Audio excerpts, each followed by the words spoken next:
Welcome to the Nerd Party. Let the filibustering begin. Welcome to Nerd Party.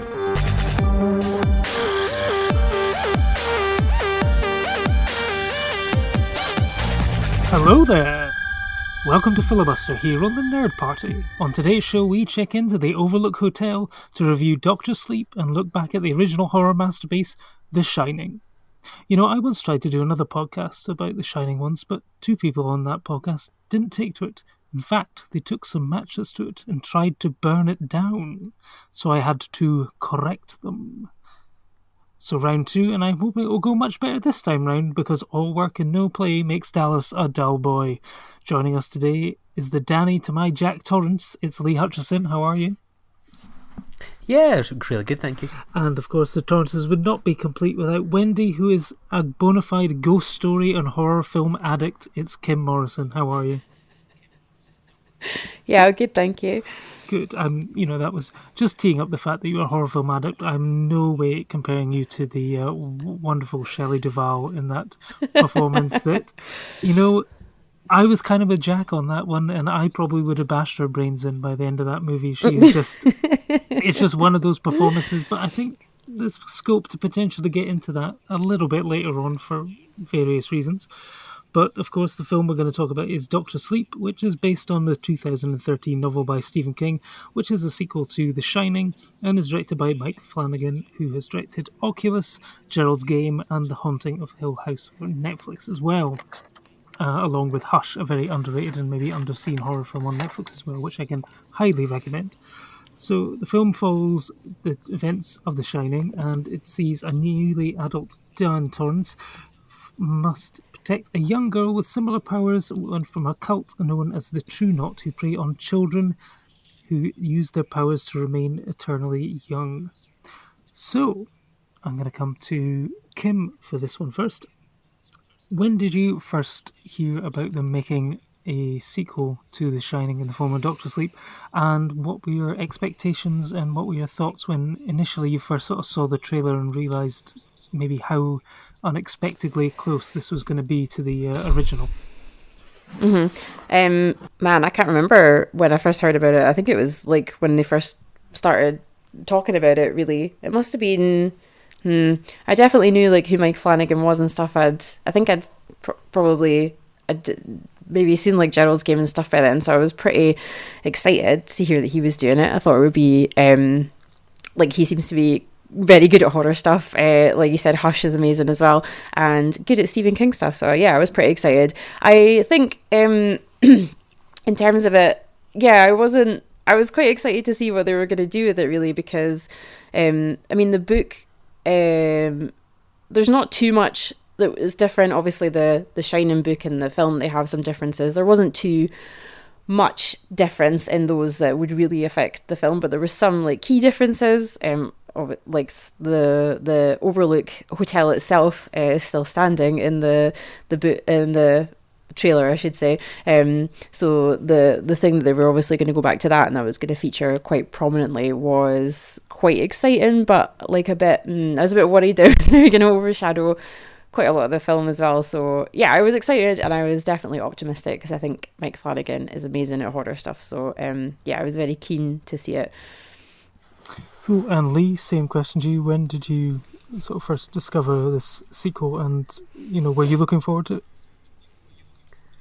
The same time I discovered that there was a sequel to the Shining when it was announced. I didn't realise there was a book. I was sort of just intrigued by sort of the premise. I guess it's one of these things sometimes, I think kind of nerds, geeks, etc. can get into their own little bubbles of like, oh, there's sequels being made and reboots and remakes, and kind of get all taut and twisted, and like 98% of the general public don't really care or mind about these sorts of things. And for once it was my turn to be the general public of like, oh, that sounds quite interesting, a Ewan McGregor sort of sequel to The Shining. Colour me interested. I'll definitely go check that out. in terms of sort of Stephen King, I can name some of his big hitter books and adaptations, but this one completely caught me out of kind of nowhere. I was like, I didn't even realize it had been a thing. So yeah, I was kind of really curious to see what it was going to be. When it was announced, sort of the casting of Ewan McGregor was more than enough for me, and then when the trailer came along, I was like, yeah, that seems interesting. I think the kind of good buzz going into it sort of just kind of carried me into the film quite pleasantly. Yeah, no, I mean, I was aware of the book, but it's not one that I'd actually read. And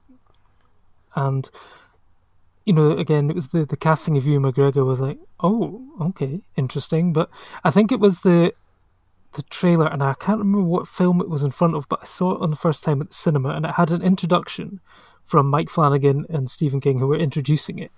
And knowing Stephen King's feelings about the Stanley Kubrick Shining, I was very surprised when towards the end of that trailer we get basically a recreation of Danny going along in his little trike and looking at 237 and Ewan McGregor sort of going through the door and going, oh, right, so we're getting a sequel to that version of The Shining. That's interesting. So either Stephen King has mellowed in his old age and has accepted that is the version of The Shining that everyone knows, or he just got paid a shitload of money that he doesn't care. I don't know. But I think from what I was reading further on, I think basically Mike Flanagan basically had to convince Stephen King that basically this is what people think of when they think of The Shining. Unfortunately, they don't immediately think of your book or the other version of The Shining which you made. So it's the one that's in the public consciousness, so basically if we're doing the sequel we kind of have to go with that. So the fact that they were going down that road was quite interesting to me, and it certainly had me bought in, whereas before I was slightly sort of passé. I could have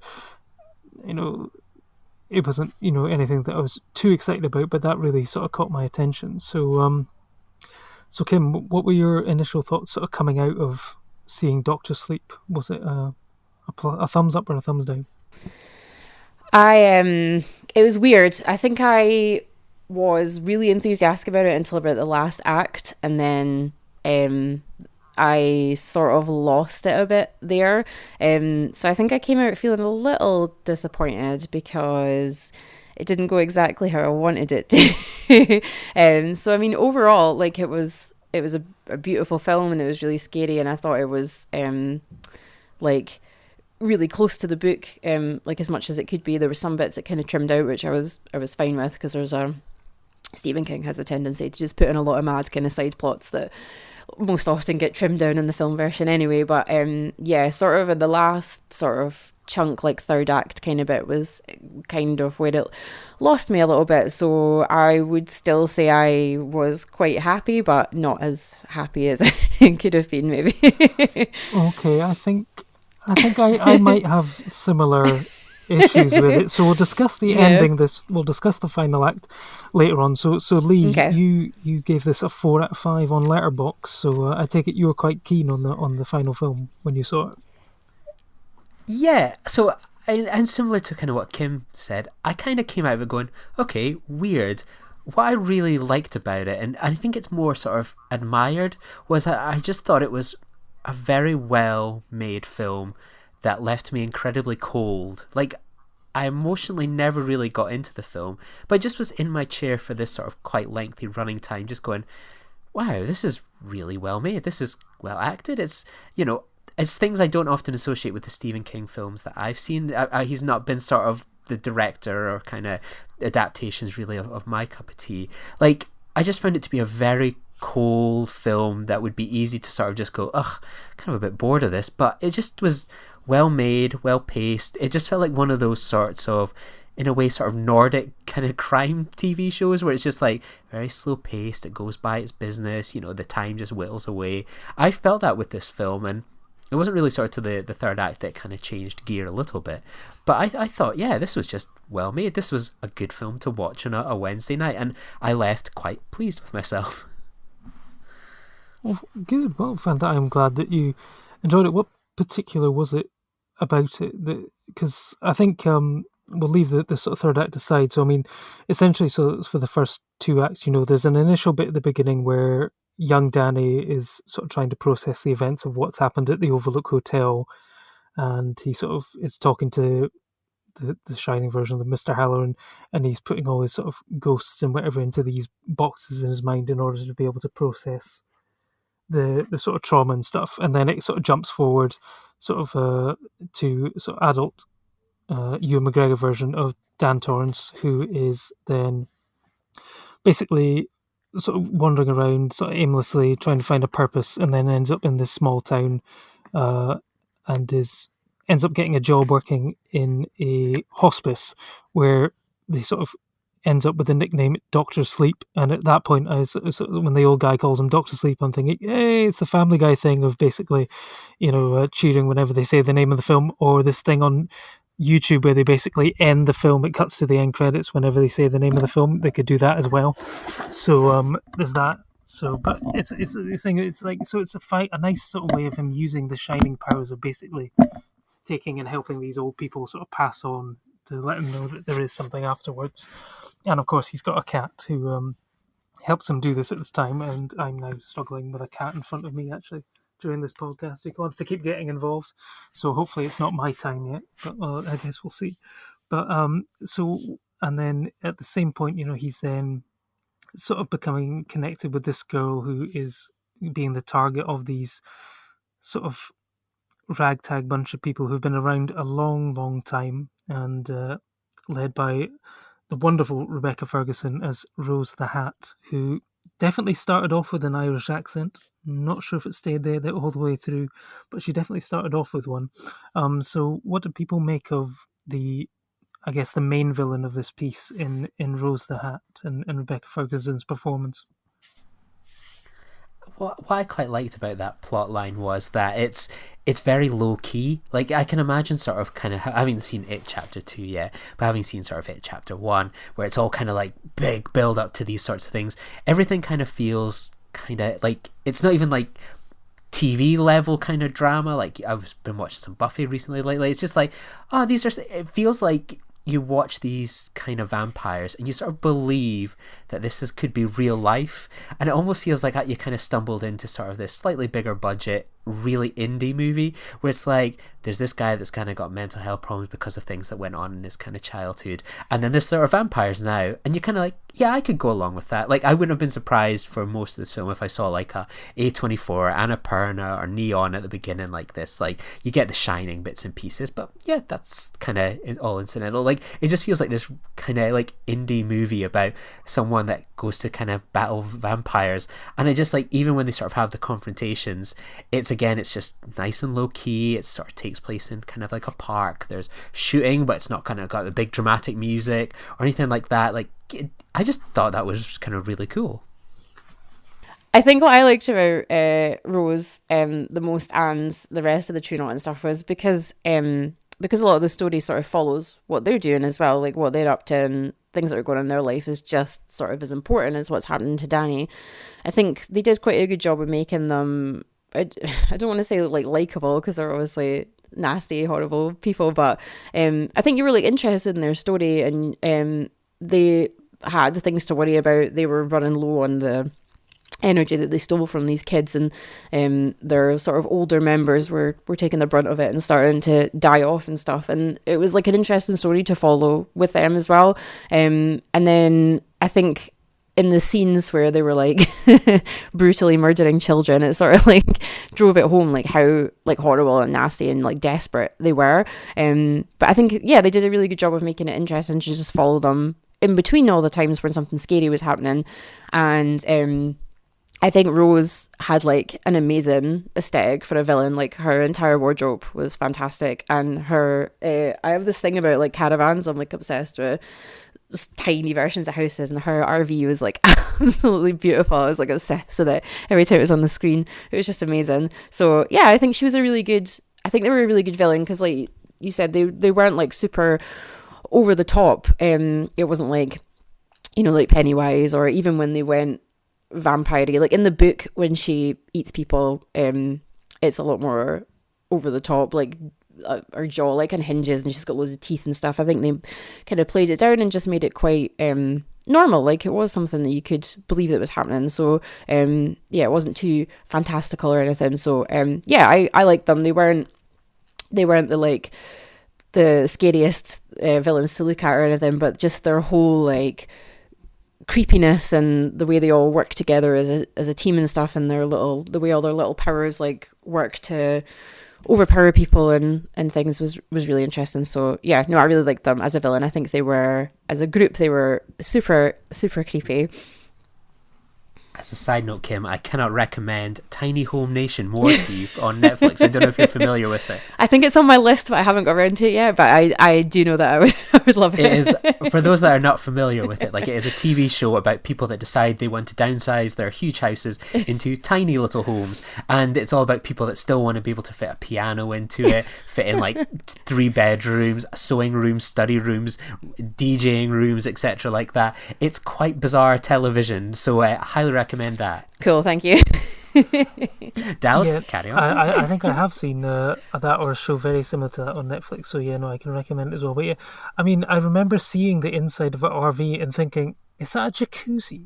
No, it can't be a jacuzzi. But yeah, no, apparently she's had a jacuzzi. So I guess a few hundred years of sucking the souls out of kids and stuff and whatever, you love it. She's clearly made some good investments that she's able to afford such a plush RV, so that's good. But I mean, one of the things that's come out of this film was people have talked a lot about the sort of central death scene that we do see of one of the children, the baseball kid, which for the life of me, I was watching it going, is that the kid from The Room? And then I was like, it is the kid from The Room. It was Jacob Tremblay. I didn't really realise he was in the cast until this. And then his death scene is utterly horrific and just so convincing in his screams and stuff like that, to the point apparently that on set, basically Rebecca Ferguson couldn't finish the scene because they thought that he was in actual pain and stuff like that.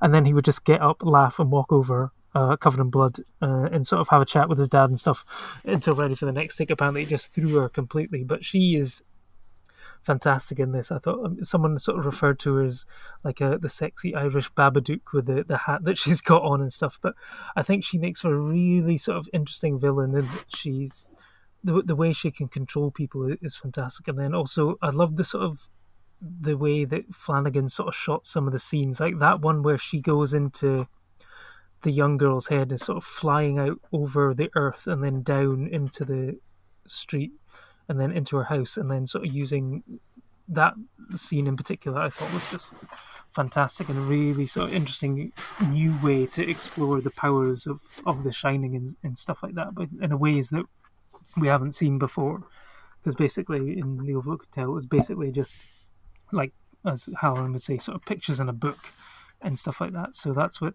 we had there, and this was a way to sort of expand it and sort of build that universe, which is what they're essentially kind of doing with that. So I thought that was fantastic, and she made for a formidable villain. And some of the supporting cast were very good as well. I thought there was some interesting characters, and I liked the way that, like you say, they spent a lot of time with them. It wasn't just sort of Danny's story and with the new girl and stuff. It was the antagonists, they were given almost equal weight.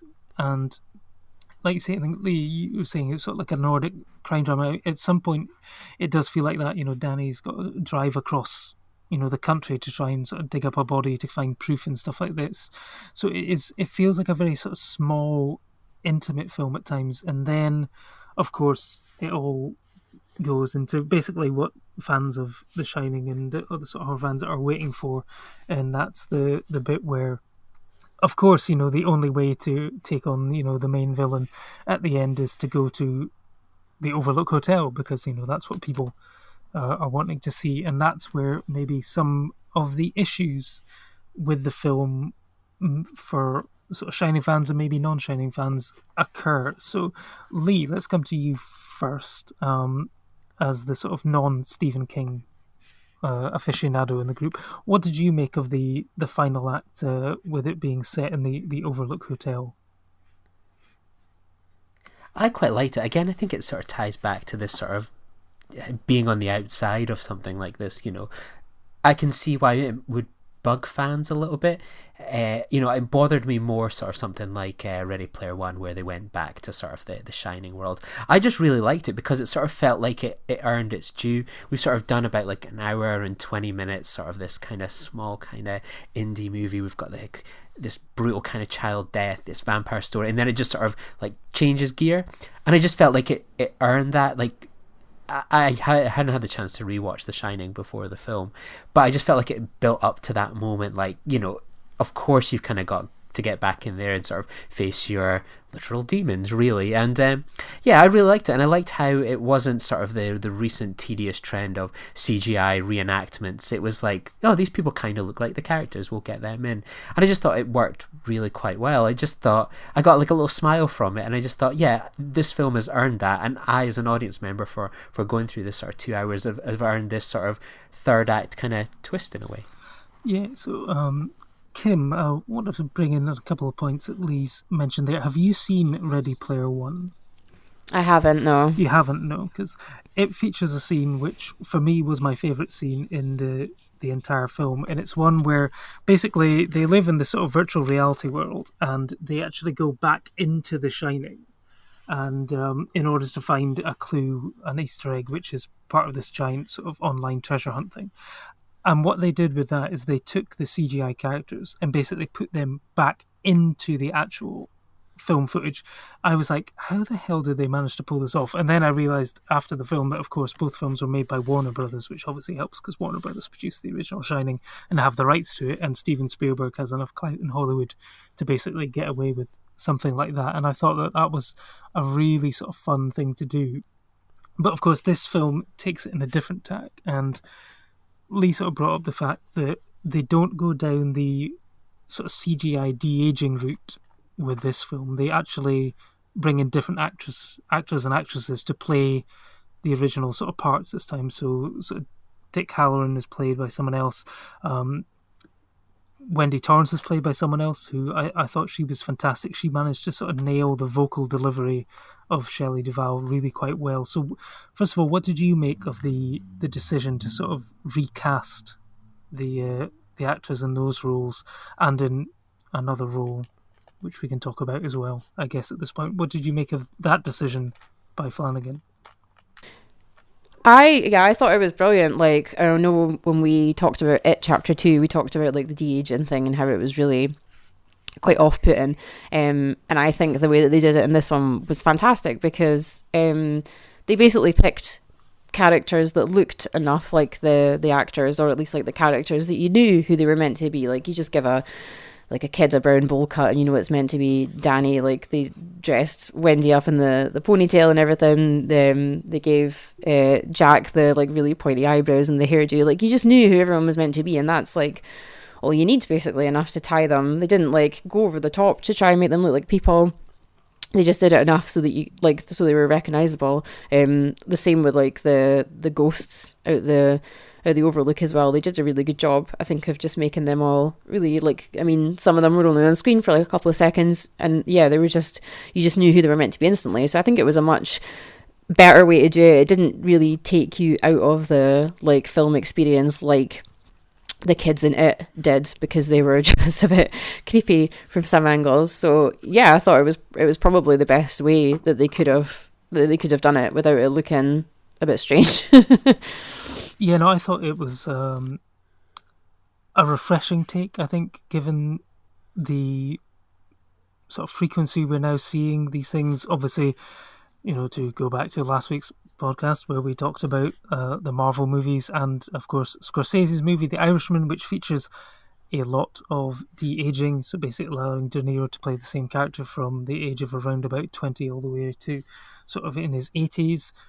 So I'm really glad that they actually went with that. Of course, it's like initially you're like, oh, okay, it's like what they do, and then it's like you realize that, you know, basically this whole thing is acting, and yeah, you can get actors to basically act as someone else, and yes, these actors do it really, really well, I thought. So I thought it was a great choice. The only one which maybe was slightly threw me a bit was, I think, the recasting of essentially Jack Torrance in the big barroom scene.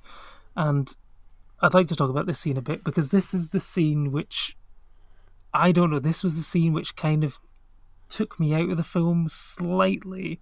It didn't work completely for me, and I'd be interested to get your guys' views on this. In that, you know, Ewan McGregor's grown up Dan Torrance is wandering around the hotel. He's trying to wake it up, so to speak, and he ends up in the Gold Room, which of course is the big ballroom where, in the original Shining, Jack goes in, speaks to Lloyd, gets a bourbon, gets knocked over by Grady, has his bourbon and Advoca, goes into the bar, and that's where basically he gives his backstory about how, he'll sell his soul for a glass of beer.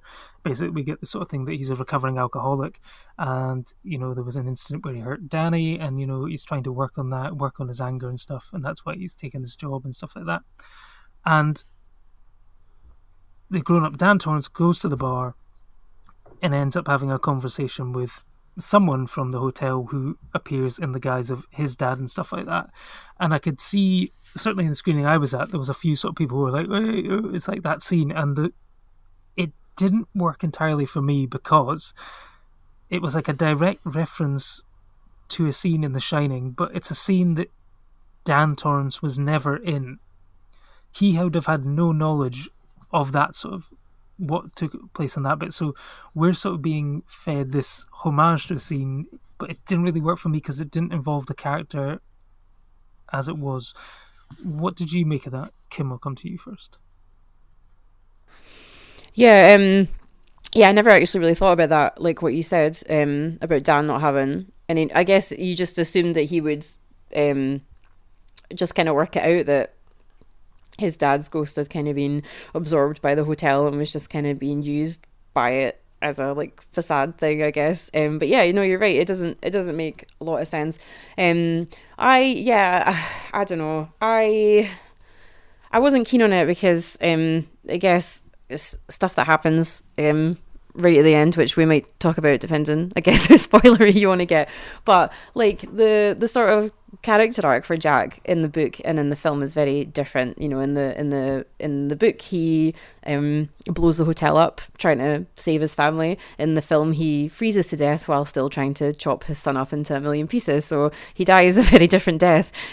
So this version of Jack was always going to be like a horrible, nasty one that had just been absorbed by the hotel. And I think for Danny to come back to the Overlook and like get the chance to speak to his dad again for like the last time, for him to just get the horrible like used ghost version of him, was just like, I don't think it really like served much purpose other than to just be like, look how terrible Danny's life still is. Like, I feel like they could have given him a bit more closure or something, like something nice from his dad. Like, even when his dad started to show a bit of his character, it was horrible, nasty, why don't you take your medicine character. It wasn't nice dad's person at all. So that one, I mean, I didn't have a problem overall with them sort of going back to the Overlook and giving a bit of like fan service to other things, because I thought it was quite cool to see other scenes recreated and things. But I felt like that one, it maybe didn't serve as much of a purpose as other ones. It just sort of felt very self-referential for no real reason, and just made Danny probably a whole lot sadder than he was already. Yeah, Lee, what did you make of that sort of big pivotal scene where sort of the grown-up Dan Torrance is confronting his father in the bar, or a version of his father at least? Well, because of the mindset I was in, I sort of considered it like this makes total kind of sense to me. Like, again, I'm sort of just thinking of this as like a one-off indie movie. Like, I don't have the baggage or the passion for the Stephen King books or anything like this. I'm like, okay, within this really strict world I'm in at the moment, like, I'll go, yeah, like that makes sense because I only have this film to go off of, and then it feels earned within this film. But then I can imagine if you're into the Shining as a film, as a thing. Like, I watched it a couple of times, I enjoyed it, I've never read the books, and I was sitting there watching that going, yeah, like, of course it's come to this, like, he's returned to this place, and of course there's like a ghost or a symbol of his dad and sort of this past that he's trying to escape from. And I was like, really, I was more invested in it, not like thinking like, oh, that's his dad and this might not make sense. And I was like, I hope he doesn't take the drink. He's come so far, and his friend, tragically passes away and stuff like that. And, he's had so much help. Please don't kind of turn back now. So I kind of was invested in it in that respect. I was really into the journey of the whole, this character within this one film.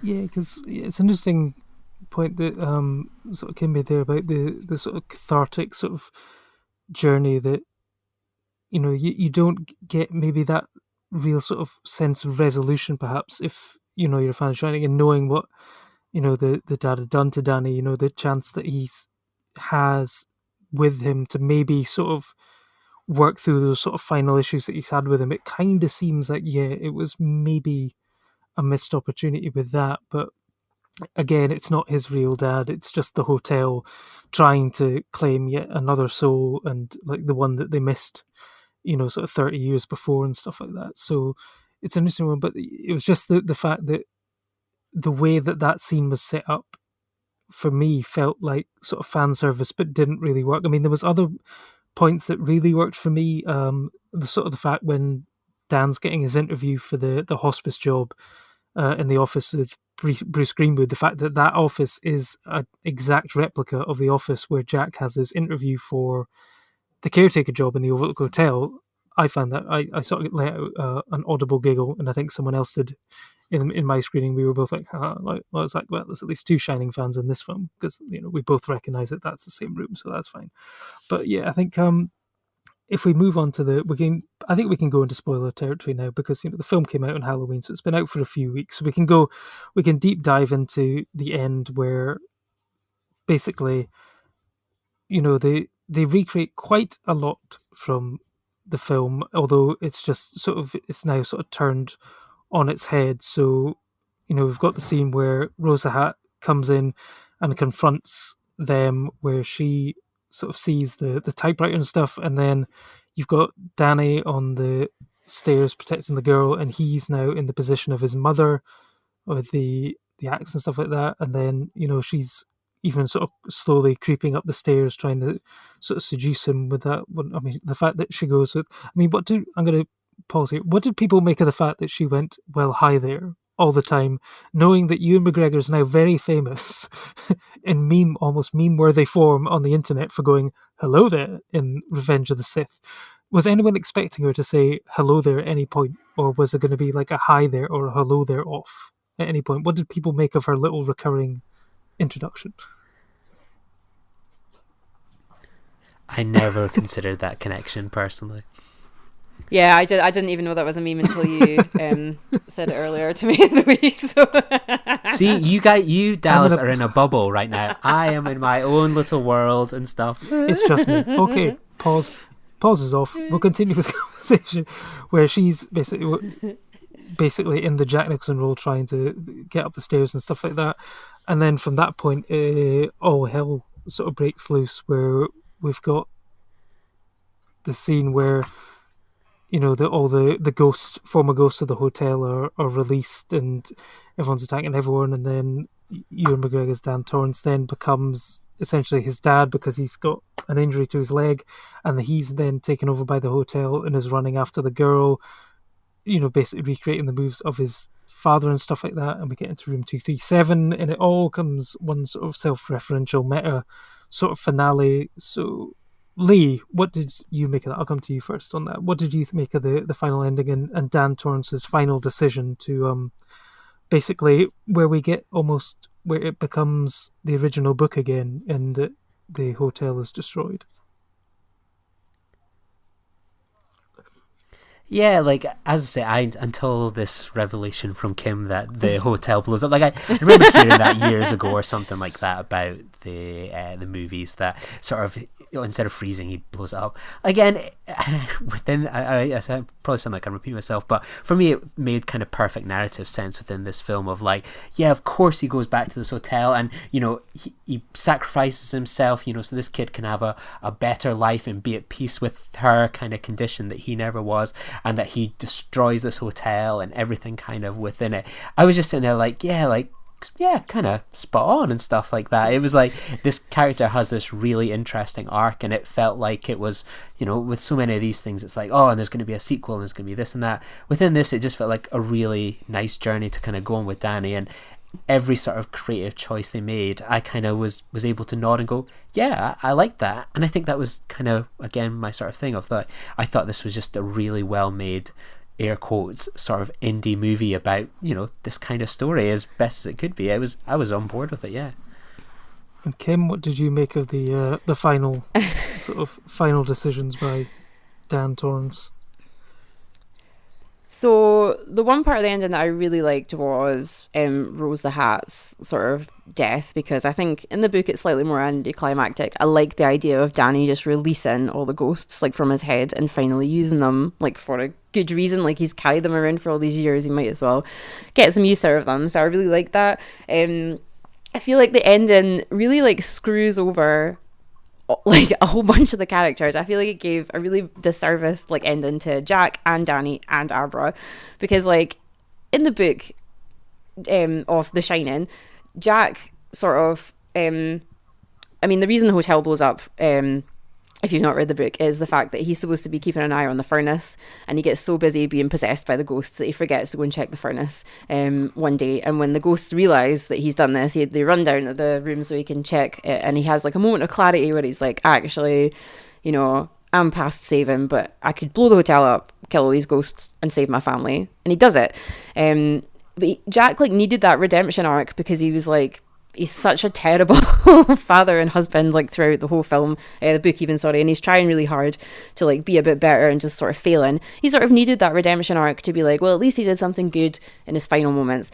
I don't think Danny needed a redemption arc. I don't think anything he did, like if he did like stuff that he did in his past, like when he was being a really bad alcoholic and stuff, he's had 8 years of like being clean, getting a job, like helping old people die and stuff. I feel like that was his redemption, and I feel like at this point he just needed like a nice quiet life. And so to me, like sacrificing himself made no sense really. He doesn't do it in the book. In the book he lives. So I was raging. Me and my mum were both raging because we went to see it together, and we're both massive Stephen King fans, and we were both like, what?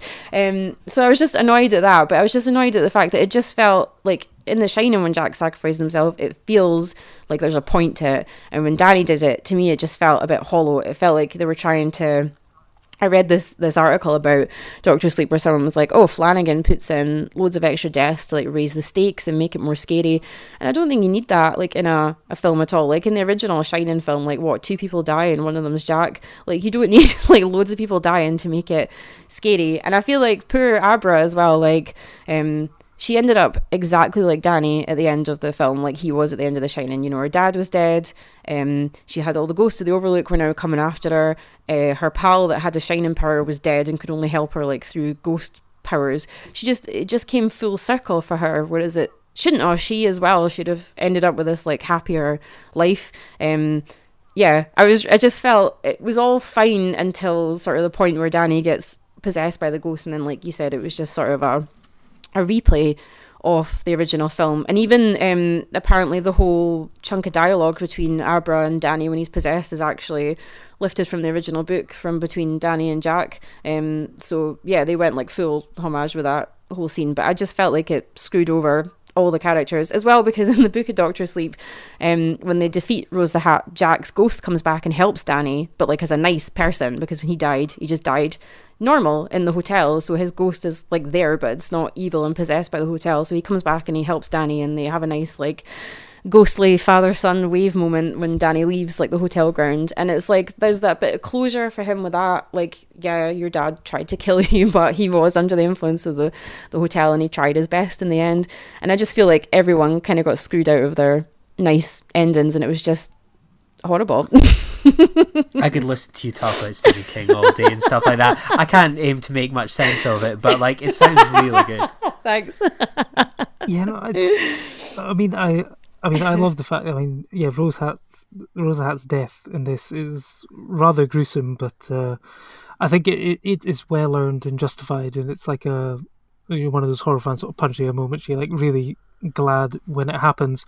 Although you do have to sort of wonder why the ghost would sort of essentially do Dan a favour after sort of being kept prisoner by him all this time. But I think it's, like you say, I think the thing about sort of, in the book and whatever, Jack was sort of a good man who was corrupted and then sort of managed to redeem himself. I think one of the main issues that Stephen King had with the version of Kubrick's version of Shining is that, and it maybe, I think a lot of it comes down to the portrayal of Jack Nicholson, is that he always seemed slightly off. He didn't ever really seem like a good guy who eventually went mad. He was always kind of on the edge, and it didn't take a huge amount to push him over. Whereas, if it had been a different actor, I think it would have been possibly played slightly differently. Whereas, in this one, I think, yeah, like you say, Dan didn't need that arc. He'd done bad things. There was this allusion to, the woman whose baby he sort of left behind ended up dead, and then they were never found for days and stuff, and he was haunted by that. But it was kind of mentioned once, but then sort of never again, so it kind of died off. So I mean, if that had been a recurring theme, then I could maybe understand why he feels all the guilt. But understand it, one way, destroy the hotel. But I was wondering almost if that was maybe always the original ending, or if they then sort of stuck in the line where sort of Rose the Hat rather pointedly says, basically, I've managed to nick your femoral artery in your leg with the axe. It was a very specific point of saying that sort of thing, whereas if it had just been a small wound, it was like he might have been able to get out of okay, and they might have been able to drive down to hospital, and it would have been, I mean, there was ambulances and fire engines coming anyway, so maybe he could have made it out all right. But I think there was I felt maybe slightly shortchanged at that as well. I thought that he didn't deserve or need to sort of die with the hotel. I think he'd worked through a lot of his issues, and it didn't need that sort of final sort of thing. And like you say, he's now essentially left, the Abra the girl in the same similar position to where he was, whereas he was in need of a sort of father figure in his life and didn't have one. And it seems now the ghosts have latched on to her as well. So it does seem that destroying the hotel didn't actually solve any of the problems either. So, good one, Danny. Good one, yeah. So, I guess that sort of brings us, sort of round to the end. We've sort of come full circle. So, Lee, coming to you as the non-Stephen King aficionado, as a horror film, you enjoyed it, you thought it was very well made, and as a sequel to The Shining, do you think it sort of lived up? Does it fit quite well for you as someone who's maybe just seen The Shining a couple of times? Does it fit into canon okay for you?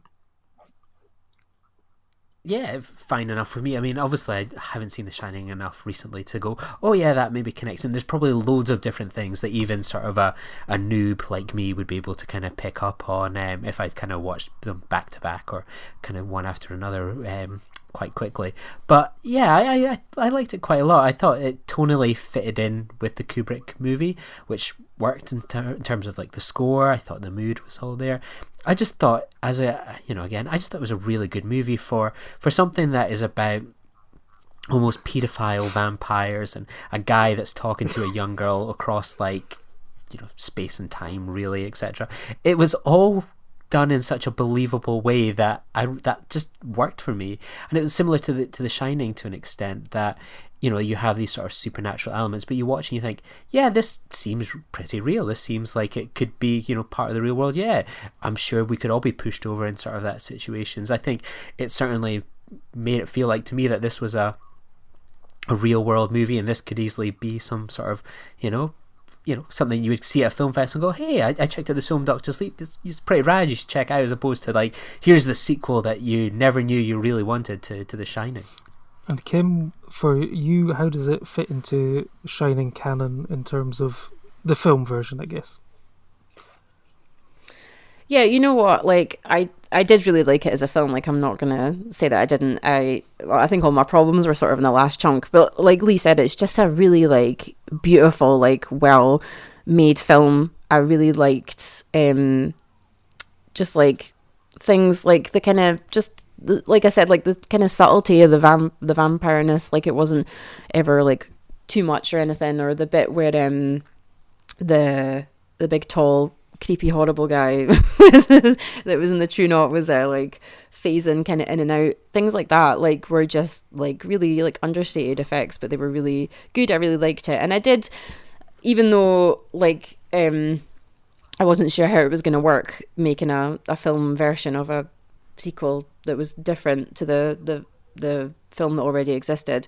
I do think the bits where they went back to the Overlook were beautiful, like the Shining's so iconic, like the setting and the carpet and stuff.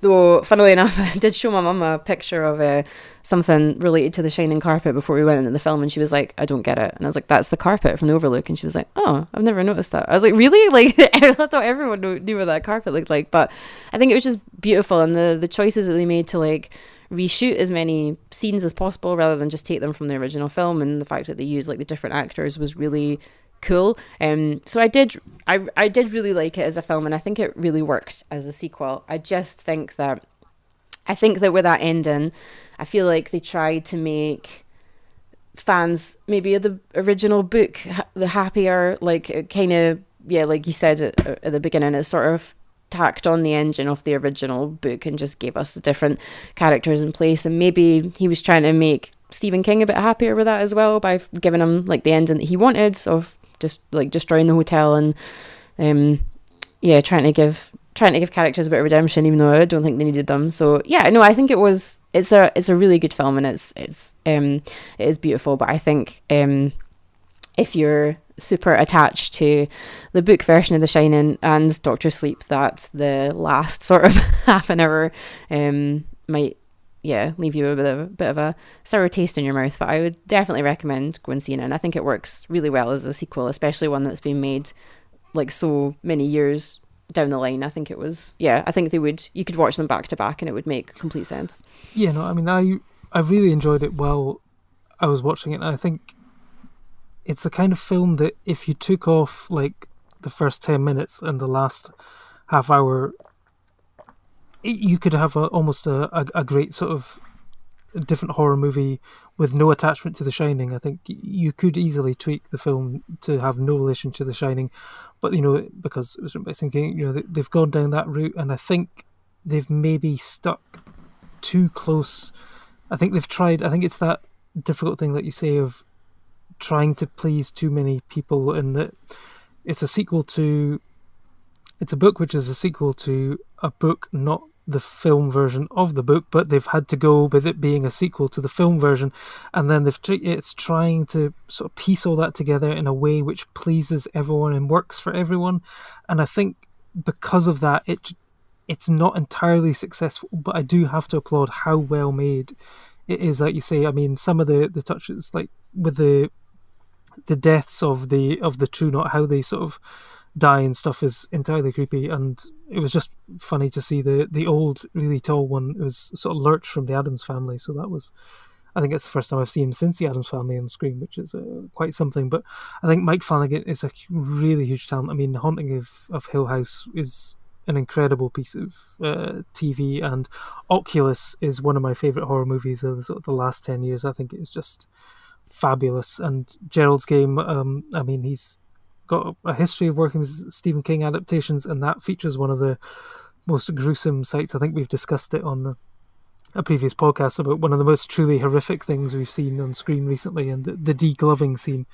So, he knows his horror, and he knows sort of how to deliver the sort of shocks and scares, and I think it does that in terms of also the fact it's a great film because it doesn't rely on jump scares. It's got a couple of them, but it goes back to that original Shining, and that's what he manages to do best, I think, is he sort of recreates that sort of sense of unease and dread which Kubrick managed to get with the original Shining, and I guess that is probably the highest compliment I can give him for that. It's not an entirely successful sequel, but in terms of capturing the mood of the original, he manages to do that, and so I will leave it there. So yeah, there we go. I think we're all high on Doctor Sleep.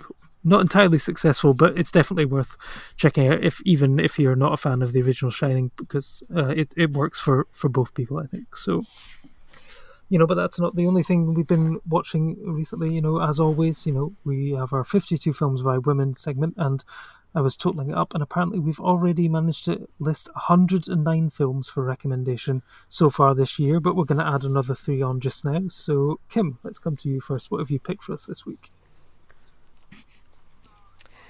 Well, I thought I would stay on brand and go with another Stephen King sequel, so I went with Pet Sematary 2, which was directed by Mary Lambert, who also did the first Pet Sematary film.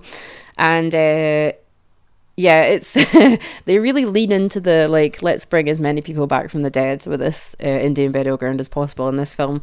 It stars Edward Furlong, roundabout Terminator 2 time, who moves into the town of Ludlow, Maine with his dad, and he becomes pals with this guy who has an abusive cop as a dad, and then the dad kills their dog and they bring the dog back, and then the dog kills the dad and they bring the dad back, and then it's basically a thing of people keep accidentally dying and they keep bringing them back, and then it's just carnage, but it's really good. It's a sort of mad sequel to the original one, and it sort of takes a different tact of, rather than sort of giving you all this dread and suspense of, when's Gage going to come back from the dead. Like I said, it just brings as many people back as possible, but there is a lot of cool effects in it, and it's still a better version of Pet Sematary than the remake. So excellent. And Lee, what have you got for us? I'm suspecting you're probably not on brand with this one.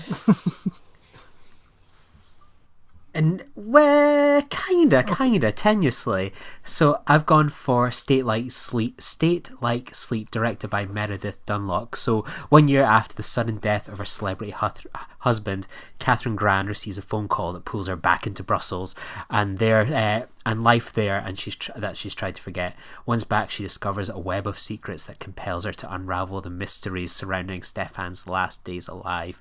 So yeah, I quite enjoyed this one. I kind of came out of nowhere really for me. So it's available to buy for I think $7.99 on iTunes from Wednesday. So one of the kind of highlights for me is I love the cinematography of The Bling Ring, and they bring back the cinematographer for that, Christopher Bluvant.